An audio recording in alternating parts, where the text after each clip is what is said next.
You will see things you won't believe in your lifetime and security markets. And the country will do very well over time, but you will see these huge waves. And if you can stay objective throughout that, if you can detach yourself temperamentally from the crowd, you get very rich. And you won't have to be very bright. You know, it doesn't take brains, it takes temperament. You're not going to pick the bottom, and nobody else can pick it for you or anything of the sort.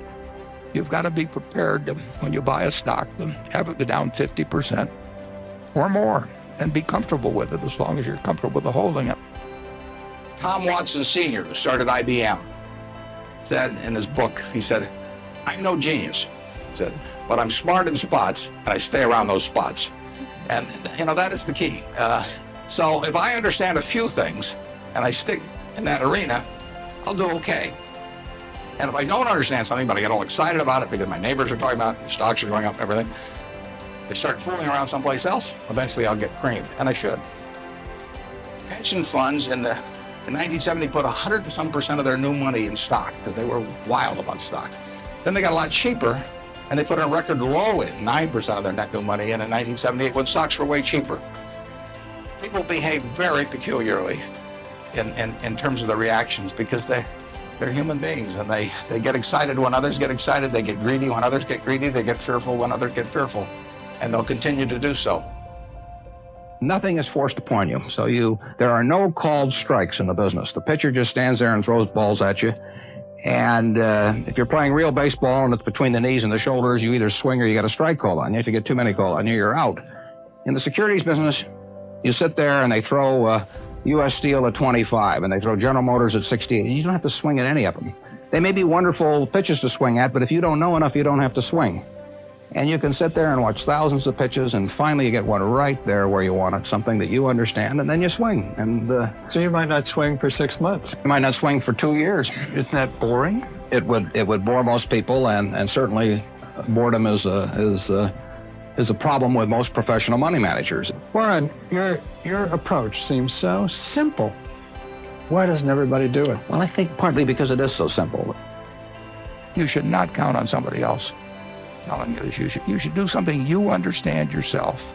If you don't understand it yourself, you're going to be affected by the next person you talk to. And so you should be in a position to hold. And I don't know whether today is a great day to buy stocks. I know it will work out over 20 or 30 years. I don't know whether it'll work out over 2 years at all. On Wall Street, it's so easy. You can buy one at 10 o'clock and sell it at 10:05, and you can become a part owner of General Electric at 10:10. That the very ease with which that can be done causes people to do a lot of things that don't make a lot of sense. But most of the fortunes have been made in relatively few securities, and ones that were held for a very long time, and ones that the buyer understood. If you don't know enough to know about the business instantly, you won't know enough in a month or 2 months. I mean, you have to have sort of the background of understanding and knowing what you do understand and don't understand. And that is the key. It's defining what I call your circle of competence. And everybody's got a different circle of competence. The important thing is not how big the circle is. The important thing is staying inside the circle.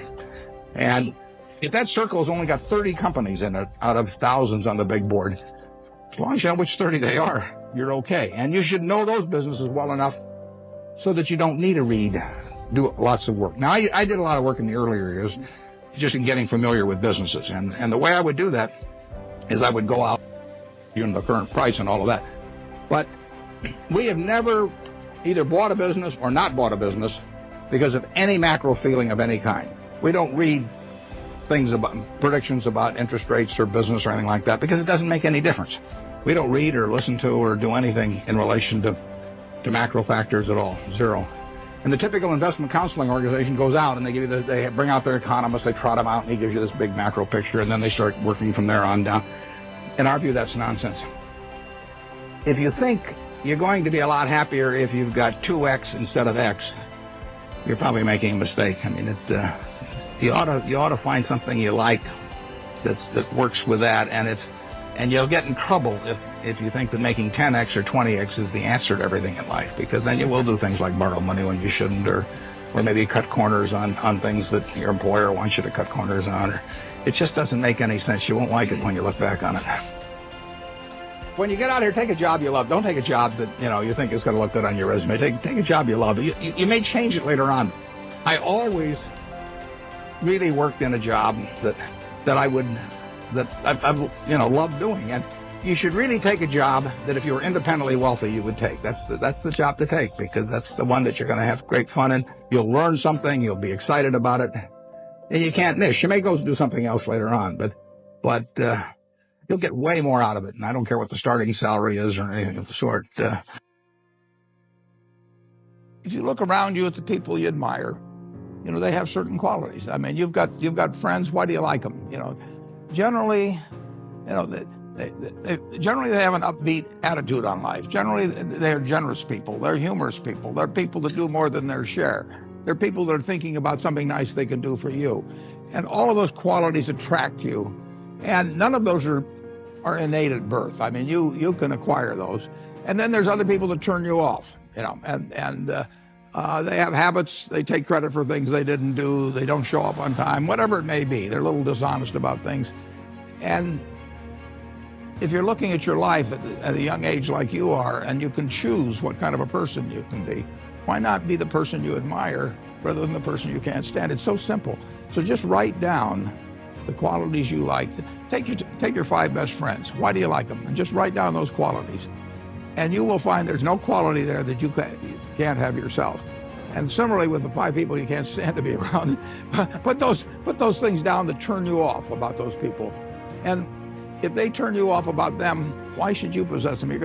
It's so simple. It's enormously important to have people work with you in life. They're going to work with you in life if they like you. And they may occasionally, I mean, if you're in the Army or something, you may work for somebody that you don't like. But by and large, you're going to get the best out of people if they feel good about you. It's just so easy, but you've got to develop the habits early, because you can't say, I'm going to suddenly become a terribly attractive person when I'm 60. It doesn't work that way.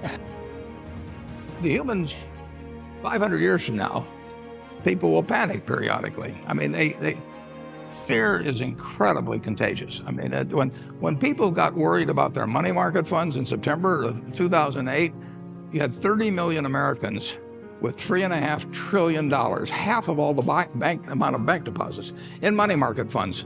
A week earlier, none of them were worried. And within a couple of days, everyone that had a money market fund was worried. And that was something they didn't expect to be worried about. And they looked at their neighbor and they were worried. And at that time, in 3 days, 5% of all the money market. I mean, there was a run on money market funds like you can't believe, and I give great credit to the government for taking the actions that they did. So fear spreads instantaneously. Confidence comes back through the door one at a time. I mean, people do not, there's not such a thing as mass resumption of confidence, but there is, fear just takes over, and that'll happen again. And what is your rule about investing? Well, you want to be greedy when others are fearful, and fearful when others are greedy. Right. And I've got plenty of greed, so I'm just waiting for the fearful part. I'm not recommending that people buy stocks today or tomorrow or next week or next month. I think it all depends on your circumstances, but you shouldn't buy stocks unless you expect, in my view, you expect to hold them for a very extended period, and you are prepared financially and psychologically to hold them